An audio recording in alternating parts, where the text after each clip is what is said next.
Hello, everybody, and welcome to the weekly update for the Hidden Upgrade Dynasty week number 3. Thank you all for tuning in. I appreciate you guys so much, as always, for watching. Appreciate all the feedback I continue to get. And a lot of constructive feedback as well that I'm taking into account. So we're making changes to the show regularly. Any ideas that you have, continue to send them in. But outside of that, we're going to just get straight into it. And we're going to get straight into it this week with our Coach's Corner, backed by popular demand after our successful interview last week with Coach Haywood. We're going to go ahead and get that started. So let's pull this up here. And this week, we have Coach Joey Horn. So I'm going to go ahead and throw it to my past self for this interview. Hope you guys enjoy. All right. Thank you, Future Matt, for that introduction. And welcome to the Coach's Corner, everybody. This week we have Coach Joey Horn. Welcome to the show, sir. Thank you for coming in and chatting with me today. Yeah, thank you for having me today. Yes, sir. And this looks like you're, so I'm going to start you off by asking you this. This is your third year with Kentucky. And right now you have overall record. I have your stats up here, 19-9, and we can actually see this on the screen for the viewers at home. You're 19-9 overall. You're 2-0 against your rival schools, which, who's your rival? Louisville? 2-0 against them. 1-1 against 1-1 in bowl games, 3-3 against top 25 teams, and you have one playoff appearance with a loss. Would you say that you are satisfied with your time at Kentucky so far? Well, everyone looked at us as a basketball school, not a football school, and what we have accomplished in the last 3 seasons now is definitely making us look like more of a football school and a basketball school. I'm happy with the results. It's definitely building this program has been the greatest challenge. I walked in with it with a lot of star players, one of them being a back-to-back Heisman Trophy winner. Couldn't be more blessed with that. Um, yeah, just the life here in Kentucky is moving forward, and it's going to keep on moving forward. Awesome, Coach. Let's actually build upon that a little bit here. There was actually a lot of reports going around that you were not taking the loss of your back-to-back Heisman winner Barry Brown too well when he went in the first round of the NFL draft this year. How are you dealing with that loss, and what is your plan to replace a man who seems so irreplaceable? Yeah, it's rough. Definitely losing a player like that. Definitely with his talents and stuff, he was always open. He was always down the field. He was always ready to score. I'm glad he went to the NFL and is doing well.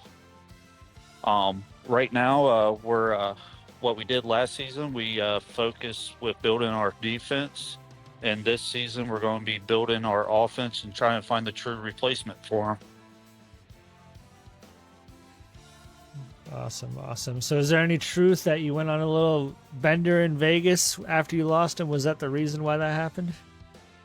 Actually, no. He actually joined us, joined me and a couple other staff members.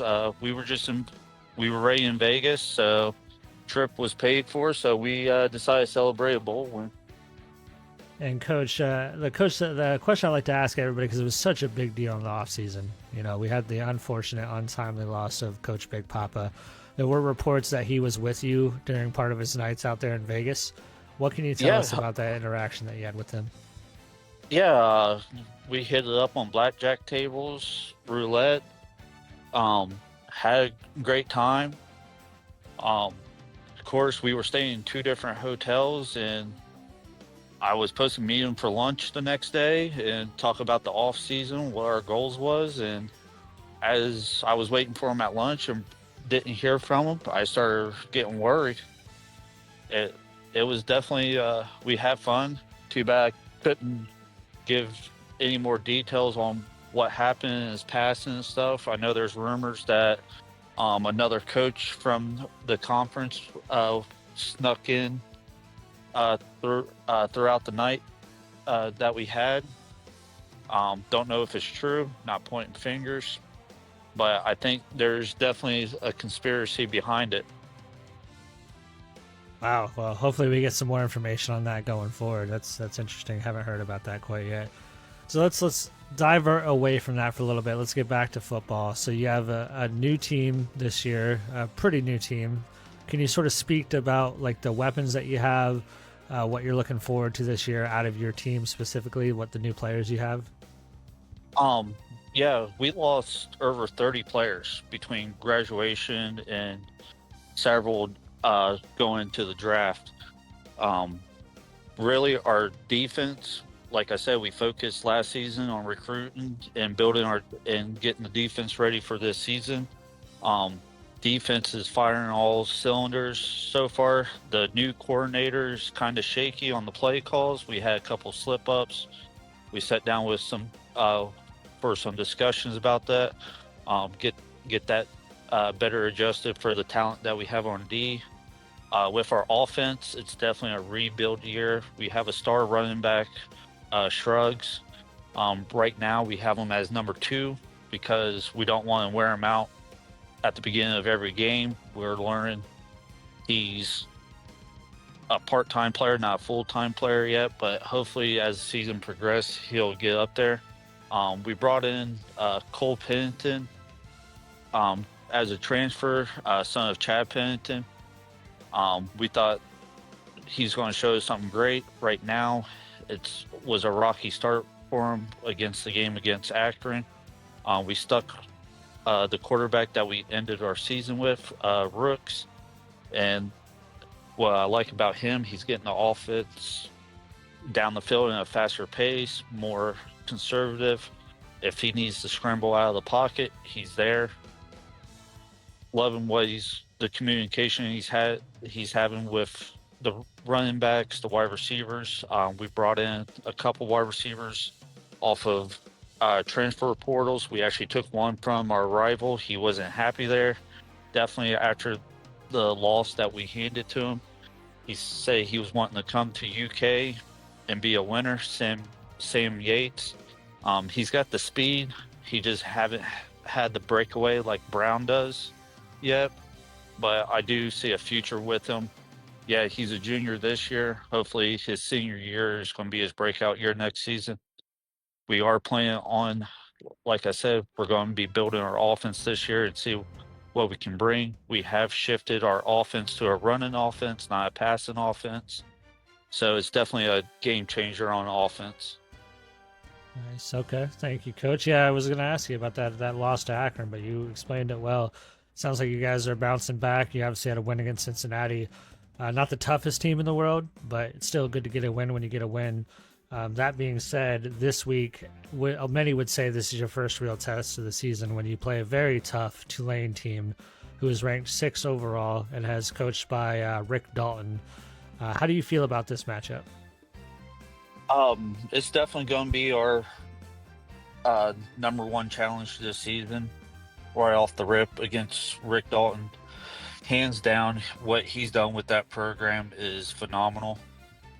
Definitely going through the playoffs. Had a good run in the playoffs. Sucks that he couldn't finish out to make a conference playoff championship game. Definitely mad respect on what he does. I do know he already started the season battling between quarterbacks who's going to play. Seems like he's got that dialed in. Definitely looking forward to his play calling on that.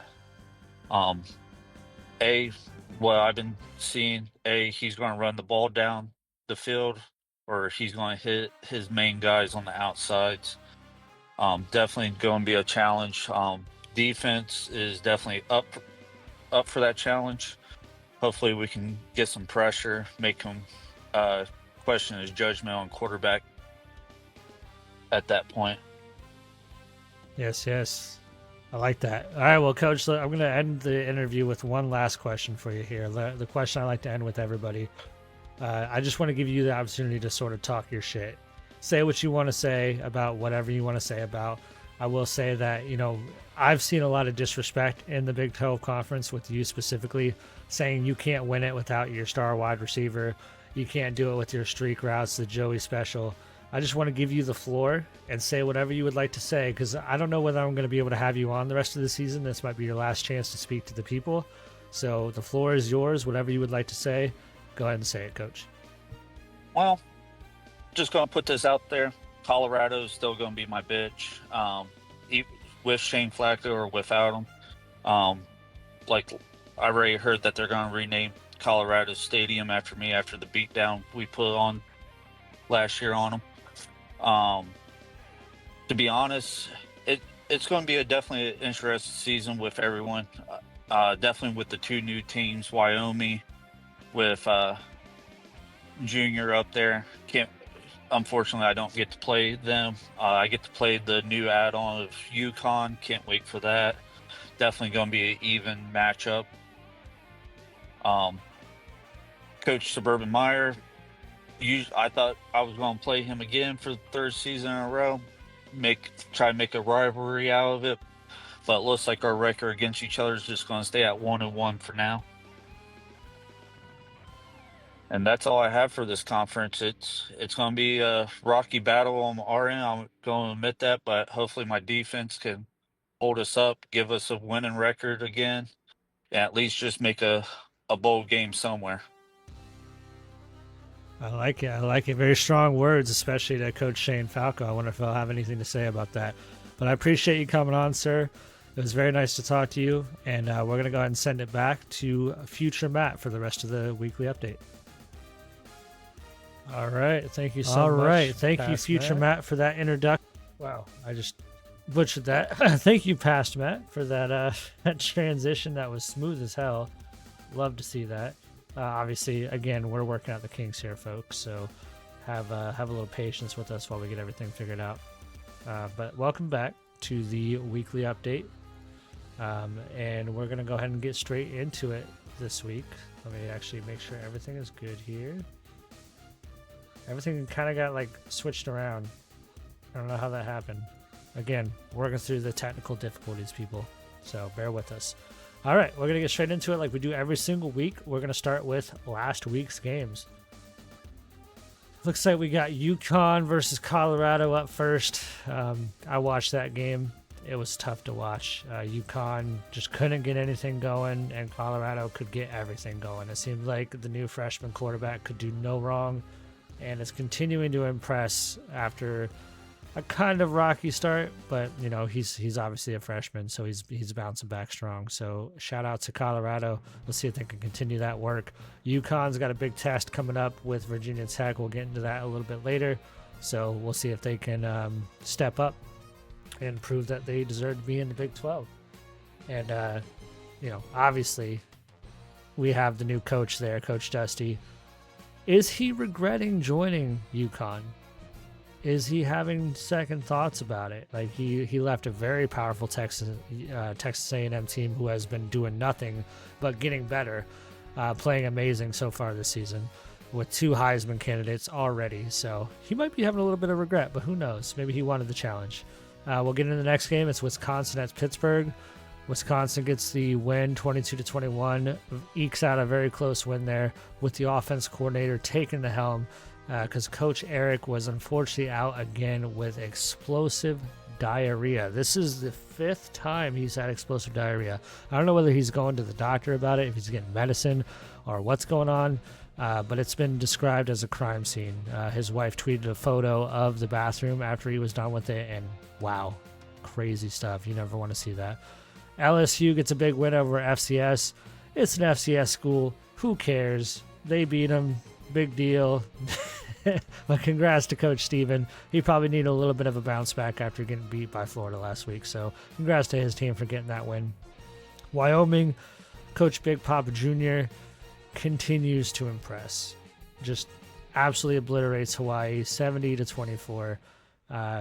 Shows no mercy and is putting the rest of the Big 12 on notice. Hopefully when he gets into in-conference play, he'll be able to continue that streak. Tulane played Kansas State, had a good game, up and down, but DeBeer finally got the start. Shout out to DeBeer for having a great start for the first, and it looks like they're going with him for the rest of the season. So they have a big game coming up here against Kentucky. We'll see how he does in that big game. And in our game of the week, we had California taking on Florida, which turned out to be a close battle. Let's look a little bit deeper into this battle here. So we have California. They got out to an early 7-0 lead in the first quarter. Then Florida came right back, scored 17 unanswered points to end the half, and never really looked back from there. They dominated on total offense.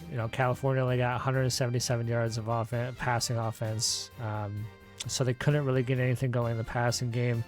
Couldn't really get much going in the rushing game. Couldn't get much going at all. You're not going to win too many games when you're 1 for 5 in third down conversions. So Florida got the big victory there. We'll look a little bit more into the stats here. They did win the turnover battle, which is surprising. But watching that game, there were several passes that the quarterback made for Lagway made for Florida that were very questionable, that should have been picked, that were not picked, and that ended up being the difference maker. So he gets the victory. Has a big advantage in time of possession as well. So shout outs to Coach Haywood, who we had on last week for Coach's Corner. Had a lot of good things to say about the Coach Sleeper. Had a lot of respect for him, and they had a great game. Could have been closer, but obviously not a blowout. And I think Coach Sleeper showed some promise going into the swamp and keeping it relatively close. And we're going to get into next week's games now.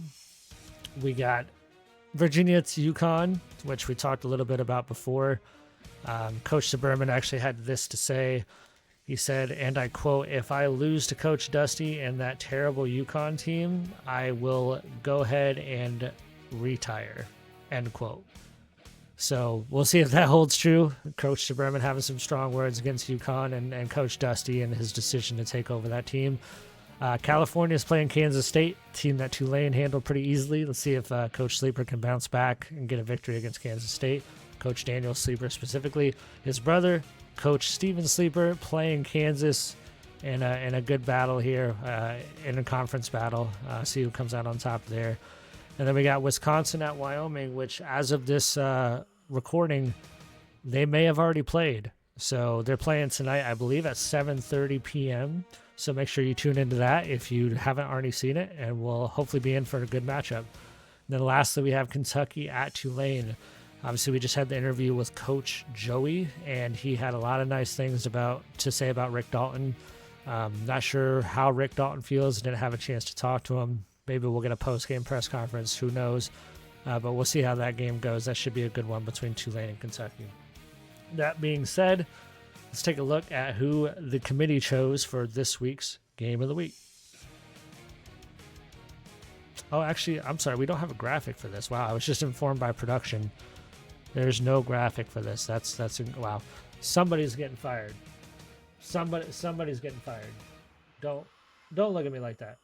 Somebody, just get out of my face. Thank you. Wow, I'm sorry about that, guys. That's incredibly unprofessional. I don't know what was going on there, but yeah, we're gonna get the Game of the Week is actually gonna be Tulane at Kentucky. So congrats to Coach Dalton, Coach Joey, for getting that Game of the Week nomination. It was a tough battle for the committee between Virginia Tech, UConn, and Tulane, Kentucky. At the end of the day, Tulane is ranked higher. We got a night game for them, so they went with Tulane at Kentucky for the Game of the Week. So we'll see. Keep an eye out for Discord for when that game's going to take place. Good luck to both teams. We're going to get into the ratings here. We got Tulane number 6, Virginia Tech number 7, and Florida after the big victory against Cal jumps all the way up to number 8. We have Cal dropping down to number 14.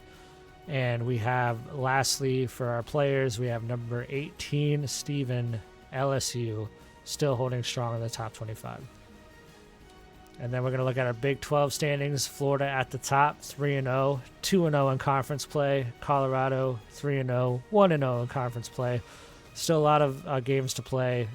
UConn and Cal, both 1-1 in conference play, and the rest of the teams have not had a chance. Well, actually, no, I'm sorry. Virginia Tech has not played a game in conference yet. They played their first game in conference this week against UConn. Wisconsin's playing another game against Wyoming. So Wyoming, their very first conference game. Wisconsin, their second. So we'll see how that all pans out. Next, we're going to get the Players of the Week. And surprise, surprise, we have the Players of the Week being a team that played an FCS school. We've actually just gotten word live that the commissioner's office is stating that we are no longer going to be allowing FCS schools as of next year to be playing in the Big 12 against our Big 12 opponents. So enjoy those FCS schools now, boys, because we're switching it up next year. No more easy games, no more easy baskets. You gotta earn every win you get. But shout outs to Deshaun Womack, 6 tackles, 2 sacks, 1 forced fumble. And then Khalil Ingram, 10 receptions, 246 yards, 4 touchdowns. Shout outs to Coach Steven and LSU for having both the offensive and defensive player of the week. Let's look at the Heisman race here. Heisman race, we got Cyrus Allen and Connor Wegman, both from Texas A&M. 1 and 3. We touched on that a little bit earlier. Is Coach Dusty regretting his decision leaving that team? 2 top 5 Heisman candidates right now. And then we got Caden Durham, running back from LSU, rounding out the 5th spot currently in the Heisman race. Looking at the offensive production, UConn still on top. Colorado right there with them, very close. And then a little bit further behind, we have Tulane. Obviously, there's a little bit discrepancy, I think, with the games there. That will all get sorted out once everybody has their bye week and whatnot. But for right now, this is what we're looking at. Then we got defense, Virginia Tech at the top, 522 yards of total offense allowed. This is a little bit of an asterisk because they've only played 2 games. They had a bye week last week, so they have less games to go against. So Wyoming, the true on-top person right now, 529 yards allowed. Wisconsin, 568 yards allowed. They're playing each other this week. Something's got to give. Somebody's going to give up some yards in that game. We'll see how this switches up next week. And this week, we're actually going to be featuring red zone efficiency. And red zone efficiency, Cincinnati at the top, 77% red zone efficiency. Florida, 66%, Wisconsin, 66%, and Tulane, 65%. So all doing pretty good with red zone efficiency. And then we got Colorado and Virginia Tech rounding out the bottom with a very poor 35 and 34% red zone efficiency. So hopefully they can step that up and bring that up for the games to come. And we get our first update here on the recruiting side. And Tulane in the top spot. Just like most of last year, they already got a 4-star wide receiver and a 4-star quarterback to commit to their school. So shout outs to Rick Dalton. He's obviously doing something right over there in Tulane with his recruiting, and hopefully he can continue that success. We'll see how that pans out in the future. But that is it for this week's weekly update. I appreciate you guys, as always, for tuning in. You may have noticed we did not have any clips this week, which I get. Again, this is a new thing, but we don't have any clips. People love to see clips, even if it's something not that big. It doesn't need to be a game-changing, world-altering play. If you get like a 20-yard pass, clip it. Send it over to me. If you get like a nice 15-yard run that had a sweet spin move in it or something, send it over to me. Let's just fill out this show a little bit with some good clips. So make sure you send those over to me. And then last thing that I will say is we're going to be more on top of coaches' interviews. So I'll be reaching out to you guys for interviews for the weekly updates. We can do those kind of whenever, because I record them ahead of time and then play them back. So we can schedule that stuff out. So I'll be more on top of getting that scheduled in the future. But outside of that, I appreciate you guys so much for tuning in. Thank you for watching. Thank you for liking the video, commenting, all that stuff. And good luck to everybody in their games. Have a great day and an even better tomorrow.